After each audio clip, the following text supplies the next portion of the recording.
हम लोग का टॉपिक है वो है प्रतिबल अर्थात स्ट्रेस। तो अभी हम लोग प्रतिबल समझते हैं, उसके बाद प्रतिबल के प्रकार समझेंगे। तो प्रतिबल को समझने से पहले एक चीज समझते हैं, विरूपक बल। हम लोगों ने कल विरूपक बल को जाना था। क्या हम लोगों ने डिस्कस किया था ये विरूपक बल क्या होता है? तो देखो बाबू, हम लोग विरूपक बल के साथ हम लोगों ने एक टॉपिक और भी पढ़ा था, प्रत्यास्थता। क्या पढ़े थे? प्रत्यास्थता, जो इस चैप्टर का नाम है। देखना बाबू, हम लोग पढ़े थे विरूपक बल वह बल जो वस्तु के आकार या आकृति में परिवर्तन कर देता है, विरूपक बल कहलाता है। यानी देखो ना, नाम से स्पष्ट है, विरूपक यानी जो रूप बदल दे, बिगाड़ दे। बी से कह दो बिगाड़ दे, और रूप से कह लो रूप। यानी जिस वस्तु को, कोई ऐसा बल जो वस्तु की आकृति या आकार में परिवर्तन कर दे, विरूपक बल कहलाता है। ठीक है, अब देखिएगा, जब भी हम किसी वस्तु पर बल लगाते हैं, जब भी किसी वस्तु पर हम बल लगाते हैं, तो उस पर जो है उसके कड़ों के मध्य एक अंतरारूढ़ आकर्षण बल क्या होता है, कार्य करने लगता है, जो पदार्थों का विरोध करता है। मतलब जब हम किसी वस्तु पर बल लगाते हैं तो उसके अंदर के जो अणु होते हैं उस बल का क्या करते हैं, विरोध करते हैं। यानी वो भी उसके प्रतिक्रिया में एक बल लगाते हैं, जिसको हम लोगों ने अंतरा अणु प्रतिक्रिया बल कहे थे। क्या कहे थे? आंतरिक प्रतिक्रिया बल हम लोगों ने नाम दिया था। तो कल हम लोग ने विरूपक बल के आधार पर प्रत्यास्थता को समझा था। क्या समझे थे प्रत्यास्थता में? हमने ये कहा था कि प्रत्यास्थता किसी वस्तु का वह गुण है जो विरूपक बल द्वारा उत्पन्न आकृति या आकार में होने वाले परिवर्तन का विरोध करता है। यानी विरूपक बल के द्वारा जो आकृति और आकार में परिवर्तन होता है ना, उसका विरोध करता है। ठीक है, जब विरूपक बल हटा लिया जाता है तो वस्तु अपनी प्रारंभिक यानी पूर्व अवस्था में आ जाती है। तो इसे हम क्या कहते हैं? प्रत्यास्थता कहते हैं। अब प्रत्यास्थ वस्तु उसे कहेंगे, यानी ऐसी वस्तुएं जिनमें प्रत्यास्थता का गुण पाया जाता है, प्रत्यास्थ वस्तुएं कहलाती हैं। लेकिन आज हम लोग का टॉपिक ये नहीं है, आज टॉपिक है प्रतिबल क्या है। तो देखिए बाबू, जब हम किसी वस्तु पर, फिर से वही चीज है, जैसे मान लीजिए हमारे पास ये ऑब्जेक्ट है कोई, जब हम इस पर बल लगाएंगे तो इसके जो अंदर अणु है, जो परमाणु है, वो भी बाहर की तरफ प्रतिक्रिया के रूप में एक बल लगाएगा, जिसे हम आंतरिक प्रतिक्रिया बल कहते हैं। क्या कहते हैं बाबू? आंतरिक प्रतिक्रिया बल। जैसे एग्जांपल के लिए हम आपको समझा दें, जैसे मान लीजिए हमारे पास स्प्रिंग है। क्या है बाबू? स्प्रिंग है। ये मान लीजिए स्प्रिंग है, यहाँ पे एक ऑब्जेक्ट को हम कनेक्ट अगर कर दे, देखिए दो केस हो सकता है, या तो इसको खींचा जाए या तो इसको दबाया जाए, दो केस हो सकता है। तो मान लीजिए इस पर अगर एफ बल लगा के आप खींचते हैं तो यही ना बल जो है कि विरूपक बल कहलाएगा। क्यों? क्योंकि इसी के वजह से तो इसमें परिवर्तन हो रहा है, इसके आकार में और आकृति में क्या हो रहा है, परिवर्तन हो रहा है। तो ये हमारा विरूपक बल हुआ। ठीक है, इस विरूपक बल के कारण इसके आकार में परिवर्तन हुआ। लेकिन एक चीज और हुई, इसके अणुओं के बीच, चाहे इस पदार्थ में अंदर से एक बल लग रहा है। जैसे जब हम ऐसे खींच रहे हैं ना, तो ये भी अंदर की तरह अपोजिट डायरेक्शन में क्या कर रहा है, खींच रहा है। यानी क्या बोलते हैं बाबू, विरूपक बल के विरुद्ध एक अंदर बल लगता है, जिसे आंतरिक बल कहते हैं। क्या कहते हैं बाबू? आंतरिक बल कहते हैं। उसी को प्रत्यानयन बल भी कहते हैं। अब जो आंतरिक प्रतिक्रिया बल है, आंतरिक प्रतिक्रिया बल, आंतरिक प्रतिक्रिया बल, इसी को बाबू प्रत्यानयन बल कहते हैं। प्रत्यानयन बल कहते हैं, रीस्टोरिंग फोर्स कहते हैं, जो रीस्टोर करता है ना। इसमें देखो ना, जब हम विरूपक बल लगा के खींच रहे थे स्प्रिंग को, तो स्प्रिंग के अंदर के जो अणु थे, जो परमाणु थे, वो क्या कर रहे थे, उसको खींच रहे थे कि हमारा जो है कि आकृति न बदले। समझ में आ रहा है? आकृति नहीं बदलने, मतलब आकृति में जो परिवर्तन, जो आकृति में परिवर्तन हो रहा था, उसका विरोध कर रहे हैं। कौन बाबू? प्रत्यानयन बल। तो आंतरिक बल को, आंतरिक प्रतिक्रिया बल को ये क्या कहते हैं? प्रत्यानयन बल कहते हैं। कोई दिक्कत? चलिए अब हम लोग यहाँ पे प्रतिबल समझेंगे। हम इस प्रकार से प्रतिबल को परिभाषित कर सकते हैं। क्या कहेंगे बाबू? ये कहेंगे किसी वस्तु के एकांक क्षेत्रफल पर लगने वाले प्रत्यानयन बल को प्रतिबल कहते हैं। कल हमने जो है कि दूसरे जैसा पढ़ा था। कल हमने पढ़ा था किसी वस्तु के एकांक अनुप्रस्थ काट के क्षेत्रफल पर लगने वाले आंतरिक प्रतिक्रिया बल को प्रतिबल कहते हैं। देखिएगा, आंतरिक प्रतिक्रिया बल कहिए और चाहे प्रत्यानयन बल कहिए, तो एक से बढ़िया तो प्रत्यानयन बल है ना, थोड़ा सा और सुविधा मिलेगा। यानी इसको हम खूब बढ़िया परिभाषित कर सकते हैं। क्या कह के परिभाषित कर देंगे, तो कहेंगे किसी वस्तु पर, चाहे किसी वस्तु के किसी वस्तु के एकांक क्षेत्रफल पर, किसी वस्तु के एकांक क्षेत्रफल पर लगने वाले प्रतिक्रिया बल को प्रत्यानयन बल कह देंगे बाबू, सॉरी, प्रत्यानयन बल को प्रतिबल कहते हैं। इस प्रकार से हम प्रतिबल को खूब बढ़िया परिभाषित कर सकते हैं। इसका हम लोगों ने फॉर्मूला भी पढ़ा था, प्रतिबल बराबर यहाँ पे। अब जो फॉर्मूला बनेगा वो प्रत्यानयन भी तो हो सकता है, प्रत्यानयन बल बट्टा क्षेत्रफल, प्रत्यानयन बल बट्टा क्षेत्रफल। अब प्रत्यानयन बल को अगर हम F से प्रदर्शित करें या क्षेत्रफल को A से, तो सूत्र बन जाएगा F बट्टा A। देखिएगा, प्रत्यानयन बल के जगह आप आंतरिक प्रतिक्रिया बल भी लिख सकते हैं, कोई दिक्कत नहीं है। क्या आपने समझा? किसी वस्तु के एकांक क्षेत्रफल पर लगने वाले प्रत्यानयन बल को प्रतिबल कहते हैं। देखिए, जो प्रतिबल होता है बाबू, प्रतिबल जो होता है, प्रतिबल वो इस बात पर निर्भर करता है कि किसी वस्तु पर किस तरीके से बल लगाया गया। समझ में आ रहा है? यानी जो प्रतिबल होता है इस बात पर निर्भर करता है कि किसी वस्तु पर किस तरीके से बल लगाया जा रहा है। तो इसी के आधार पर जो प्रतिबल होता है उसको मुख्य रूप से 3 भागों में बांटा गया है। लेकिन कल हमने आपको बताया होगा कि उसको 2 भागों में बांटे थे, फिर उसको अलग अलग पार्ट में बांट दिए थे। तो हम लोग जो है कि मुख्य रूप से प्रतिबल को कितने भागों में बांटा था बाबू? 2 भागों में। उसके बाद उसके पार्ट किए थे। देखना बाबू, अब हम लोग का जो टॉपिक होगा वो क्या होगा? प्रतिबल के प्रकार, जिसकी चर्चा हम लोग कर रहे थे। प्रतिबल के प्रकार, तो पहला हम लोगों ने बांटा था अभिलंब प्रतिबल। क्या बांटे थे बाबू? अभिलंब प्रतिबल, अभिलंब प्रतिबल। और जो दूसरा हम लोगों का था वो था, क्या था बाबू? थोड़ा सा इसको मिटाते हैं,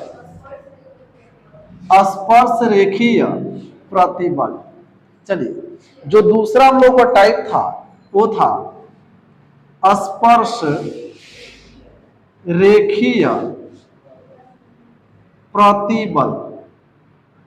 एक और भी इसका नाम बाबू बताया गया था। क्या बताया गया था? अपरूपण प्रतिबल, यही था बाबू। देखिए, मुख्य रूप से 2 हमारे पास है, अभिलंब प्रतिबल और स्पर्श रेखीय प्रतिबल। अब हम जानेंगे सबसे पहले कि अभिलंब प्रतिबल क्या होते हैं, इसके डेफिनेशंस को समझते हैं। तो देखिएगा, अभिलंब माने होता है लंबवत, यानी यदि किसी वस्तु के लंबवत, यदि विरूपक बल किसी वस्तु के अभिलंबवत लगाया जाए तो इसके कारण वस्तु के एकांक क्षेत्रफल पर लगने वाले प्रत्यानयन बल को हम अभिलंब प्रतिबल कहते हैं। क्या कह दोगे इसके डेफिनेशन में बाबू? तो इसके डेफिनेशन में आप लोग कह दोगे कि यदि, क्या बोल दोगे बाबू? यदि विरूपक बल वस्तु के सतह के लंबवत लगाया जाए, यदि विरूपक बल वस्तु के सतह के लंबवत लगाया जाए, लंबवत लगाया जाए तो इसके कारण, तो ऐसा कर देते हैं, यदि विरूपक बल वस्तु के सतह के लंबवत लगाया जाए तो वस्तु के एकांक क्षेत्रफल, देखिए यही परिभाषा बार बार हम लोग जोड़ेंगे जो ऊपर हम लिखे हुए हैं। वस्तु के एकांक क्षेत्रफल ऐसे लिख देते हैं शॉर्ट में, क्षेत्रफल पर लगने वाले प्रत्यानयन बल को क्या कहते हैं? अभिलंब प्रतिबल कहते हैं।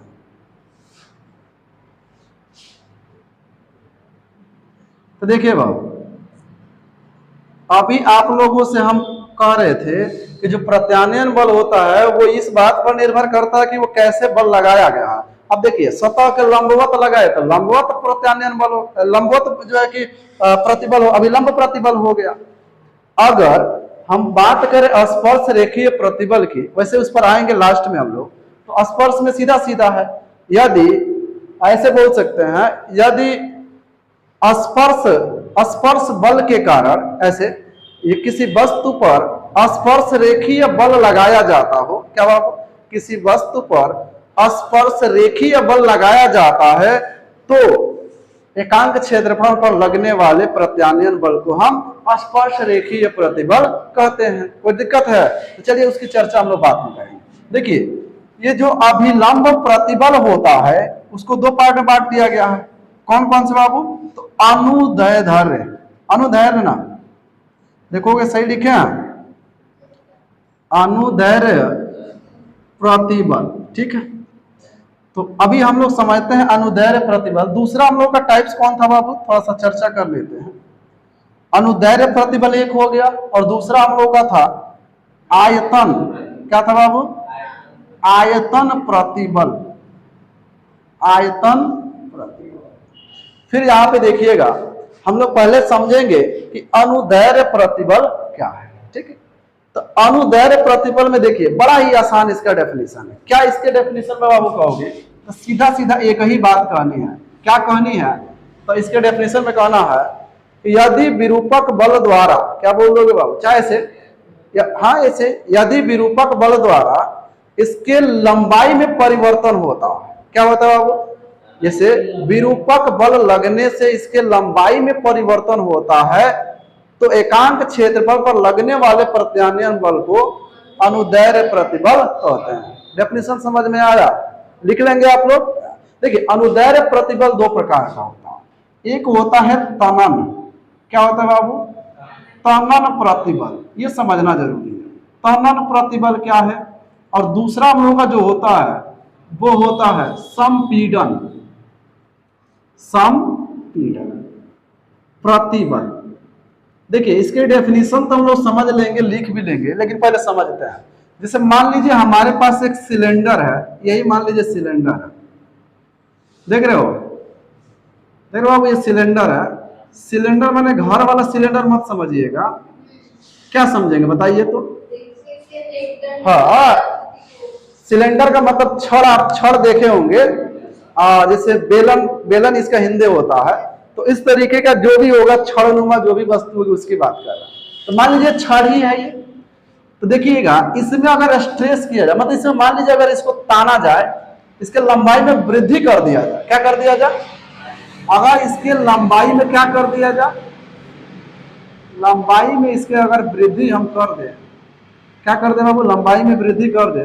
तो मान लीजिए इसके लंबाई में, ये तो प्रारंभिक लंबाई थी, अब इसके लंबाई में नीचे की ओर हम वृद्धि अगर कर देते हैं तो देखिएगा थोड़ा ध्यान से, तो अब वस्तु, ये तो प्रारंभिक स्थिति थी, अब की स्थिति ये है। इसका मतलब इसके लंबाई में, यानी विरूपक बल द्वारा लंबाई में वृद्धि की गई है। जैसे कहने का मतलब विरूपक बल, अब बताइएगा पहले तो छोटा था, तो इसको बड़ा करने के लिए हमने एक बल लगाया है ना, तो उसी को तो विरूपक बल कहते हैं। जो आकृति बिगाड़ दे, छोट था बड़ हो गया तो आकृति बदल नहीं गया जी, तो आकृति में परिवर्तन जो बल करता है उसे तो विरूपक बल कहते हैं। तो विरूपक बल के प्रभाव से इसके लंबाई में क्या हुई? वृद्धि हुई। तो ऐसे ना कर रहे, विरूपक बल द्वारा यदि लंबाई में वृद्धि हो, अभी तो कह रहे कि जो प्रतिबल होता है वो बाह्य बल पर निर्भर करता है, किस तरीके से लगाया गया हो। अगर विरूपक बल द्वारा लंबाई में वृद्धि होती है तो एकांक क्षेत्रफल पर लगने वाले प्रत्यानयन बल को त्वरण प्रतिबल कहते हैं। क्या कहते हैं? त्वरण प्रतिबल। यानी अगर लंबाई में वृद्धि होगी, किसमें वृद्धि होगी? लंबाई में वृद्धि होगी,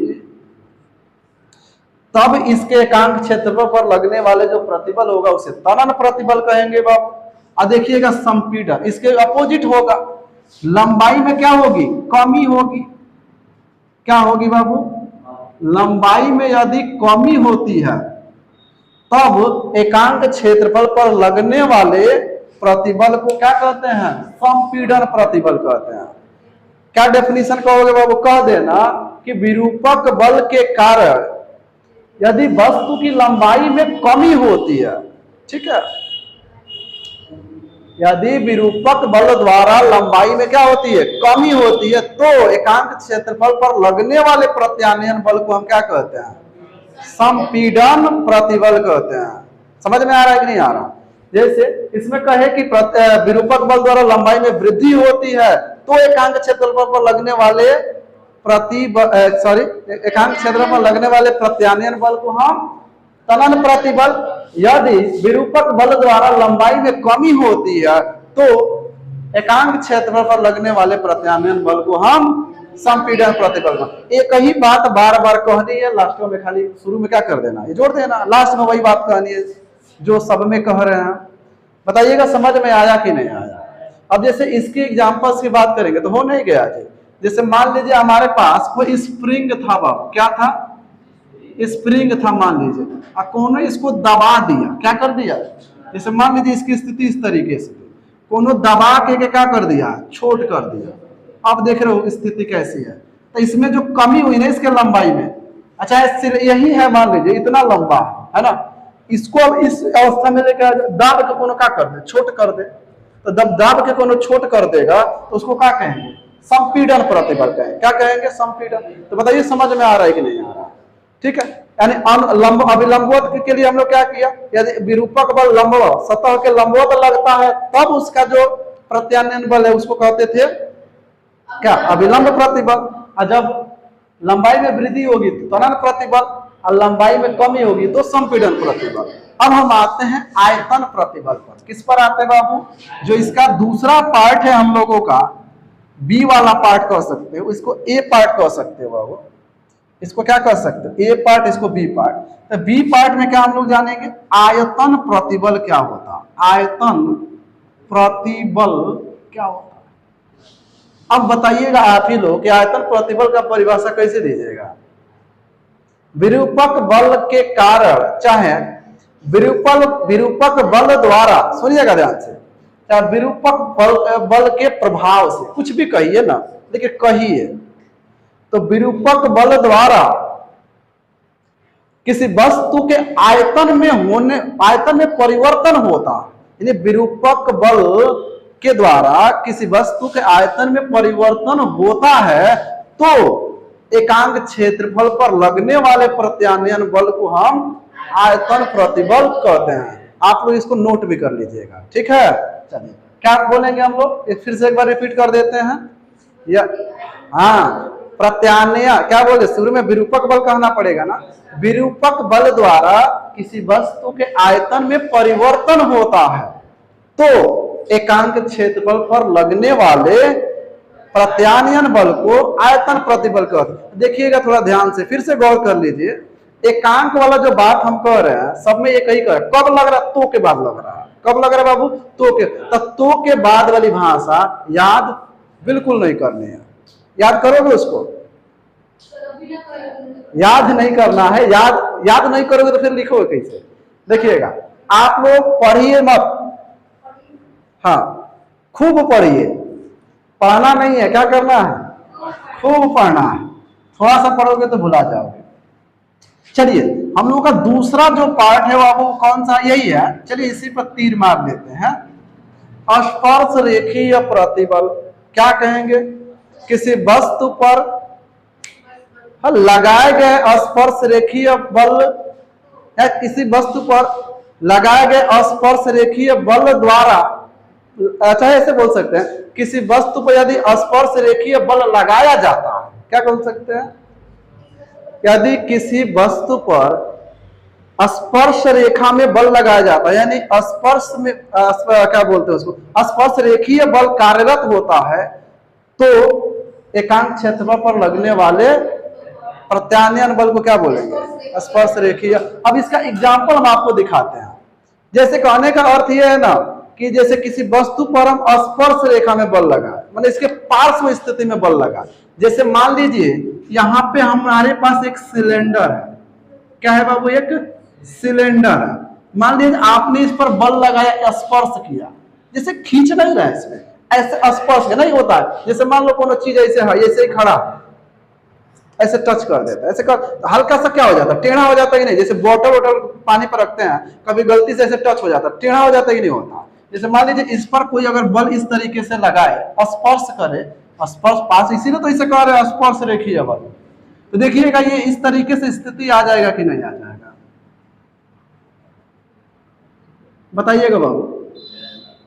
थोड़ा तिरछा हो जाएगा कि नहीं हो जाएगा। तो इसी तो कह रहे हैं कि जो है कि आयतन प्रतिबल कह रहे हैं बाबू, ठीक है। समझ, एक और भी समझाते हैं। जैसे मान लीजिए हमारे पास बुक है, कोई बुक ले लेते हैं, जैसे यही मान लीजिए बुक है हमारे पास, देखना बाबू ये बुक है ना हमारे पास, ठीक है, ये ठीक ठाक है, चलिए ठीक ठाक है। अब देखिए हम ऐसे बल लगाते हैं तो ये देख रहे हैं ऐसे हो रहा है। पहले इसकी स्थिति ऐसे थी, हमने एक बल लगाया बिगाड़ने के लिए, इसकी आकृति बिगाड़ने के लिए, वही तो जो है विरूपक बल। देखिए ये विरूपक बल लगाया, ऐसे जब लगा रहे हैं स्पर्श में, इसके स्पर्श रेखीय बल लगा रहे हैं, तो देखो इसको स्थिति बदल रही कि नहीं बदल रही है। तो देखो ऐसे अगर बदल रहा है, ऐसे बदल रहा है, तो यही कौन है, यही स्पर्श रेखीय प्रतिबल का क्या है, उदाहरण हो जाएगा। अच्छा है, आप अपरूपण प्रतिबल का भी नाम दे सकते हैं। तो बताइए समझ में आया कि नहीं आया, ठीक है। तो इस तरीके से हम बहुत अच्छे से क्या कर सकते हैं, डिफाइन कर सकते हैं। चलिए एक बार रनिंग पीरियड में सबको डिस्कस करते हैं, उसके बाद विकृति की तरफ बढ़ते हैं। किसके तरफ बढ़ते हैं, विकृति। विकृति क्या है, अच्छा थोड़ा सा हम डिस्कस कर लेते हैं अभी, थोड़ा सा विकृति क्या है। जैसे देखिए थोड़ा सा डिस्कस करेंगे। आप लोगों को पता है जब किसी वस्तु पर अगर बल लगाते हैं तो विकृत, जैसे वो आकृति बदलती है ना बाबू, तो बदलना जो होता है, आकृति बदल जाती है, उसी को विकृति कहते हैं, उसी को तो विकृत कहते हैं। जैसे आप लोगों ने प्लास्टिकता जब पढ़ाए थे तो क्या बताए थे, जब किसी वस्तु पर चाहे जब किसी वस्तु पर बाह्य बल लगाया जाए, चाहे विरूपक बल लगाया जाता है, तो वस्तु पुनः अपनी प्रारंभिक अवस्था में नहीं आ पाती है। तो प्रारंभिक अवस्था में नहीं आ पाते तो मतलब विकृत हो गई है। विकृत होने का मतलब पहले से चेंज हो गई है। विकृत माने चेंज, बी माने बदलना, ऐसे ही बिगाड़ लेना समझ लो। आकृत माने आकृति, जब किसी वस्तु की आकृति बदलती है उसे ना विकृत कहते हैं। लेकिन विकृति को और भी हमको जो है कि अच्छे से पढ़ना है, खाली मतलब समझने से कुछ होने वाला नहीं है। आगे बढ़ते हैं, इसको एक बार हम लोग क्लियर करते हैं, उसके बाद हम आपको नोट कराते हैं। सबसे पहले हम लोग समझेंगे प्रतिबल क्या है। प्रतिबल तो किसी वस्तु के एकांक क्षेत्रफल पर लगने वाले प्रत्यानयन बल को प्रतिबल कहते हैं। प्रतिबल का हमने फॉर्मूला भी आपको बताया, क्या बताया बाबू, तो प्रतिबल बराबर प्रत्यानयन बल बटा क्षेत्रफल।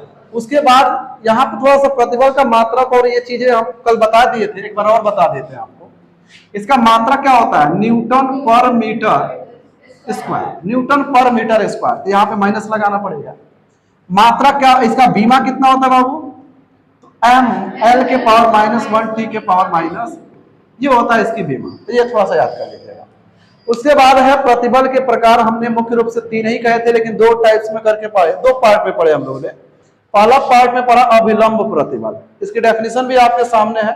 वैसे देखिएगा, यदि किसी वस्तु पर, यदि किसी वस्तु पर किसी वस्तु के सतह के लंबवत बल लगाया जाए, चाहे विरूपक बल लगाया जाए, तो एकांक क्षेत्रफल पर लगने वाले प्रत्यानयन बल को हम अभिलंब प्रतिबल कहते हैं। अभिलंब प्रतिबल को 2 पार्ट में हम लोगों ने पढ़ा।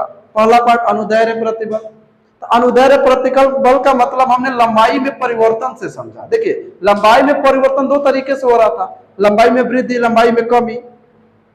तो यह कह रहे हैं कि विरूपक बल द्वारा वस्तु की लंबाई में वृद्धि हो, विरूपक बल द्वारा लंबाई में परिवर्तन हो, तो एकांक क्षेत्रफल पर लगने वाले प्रत्यानयन बल को विरूपक क्या बोलते हैं, अनुदैर्ध्य प्रतिबल कहते हैं। बाबू गोलू सो रहे होगा, हाँ नींद लग रहा है, सो मत, अभी जागने का समय है, ठीक है, अभी जागो। चलिए उसके बाद क्या है, उसके बाद हम लोगों ने अनुदैर्ध्य प्रतिबल के बाद तनन पढ़ा, उसके बाद क्या पढ़ा? संपीड़न। तनन क्या बाबू? यदि किसी वस्तु की लंबाई में वृद्धि होती है तब एकांक क्षेत्रफल पर लगने वाले प्रत्यानयन बल को तनन बल। इतना तुम लोग एकांक प्रतिबल, हम एकांक क्षेत्रफल पर लगने वाले प्रत्यानयन बल बोल दिए हैं, तब तो तैयारी हो जाएगा। समझ में आ रहा? तो इस तरीके से अभी ताजा ताजा है, समझ में आ गया होगा। तो चलिए अब इसको हम लोग नोट करते हैं पहले, ठीक है।